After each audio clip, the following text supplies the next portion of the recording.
என்னுடைய பொறுமைக்கும் ஒரு எல்லை தான். ஏன்னா நான் பேச ஆரம்பிச்சேன்னா பல விஷயங்கள் பேசிடுவேன். ஆனா நான் பேசக்கூடாது. அதனால எதுக்கு இந்த கருத்தை நான் தெளிவா சொல்லிட்டேன்னா, ஊகத்திற்கு இடம் கொடுக்க வேண்டாம் என்பதற்காக சொல்லிட்டேன். நானும் எதற்கும் பொறுப்பில்லை, அதாக தானாக நடக்கிறது. அப்படி இருக்கும் பொழுது எல்லாத்துக்கும் நான் தான் காரணம் பேசுவாங்க. இன்னைக்கு நான் அதிமுகவை பத்தி பேசாம இருக்கேன். ஆனா அதிமுக இருக்கக்கூடிய எத்தனையோ தலைவர்கள் இன்னைக்கு என்னை திட்டிட்டு தான் இருக்காங்க. ஆனாலும் அமித்ஷாஜி அவர்கள் நான் கொடுத்த வார்த்தைக்காக கட்டுப்பட்டு நிற்கிறேன். திரும்ப எனக்கு பேசுறதுக்கு எவ்வளவு நேரம் ஆகும்? 2 நிமிஷம் போதுமே. நான் கொடுத்த வார்த்தைக்காக அமைதியாக இருக்கின்றேன். ஒரு வார்த்தையை கொடுத்திருக்கேன், அதுக்காக அமைதியா இருக்கணும். ஆனால் என்னை பொறுத்தவரை எல்லோருக்குமே ஒரு லட்சுமண் ரேகா இருக்கு, எல்லோருக்குமே ஒரு எல்லை இருக்கு.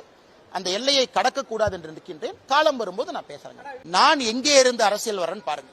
முதல் தலைமுறை, என்னுடைய குடும்பம் விவசாயி, எந்த பேக்கப்பும் இல்லை.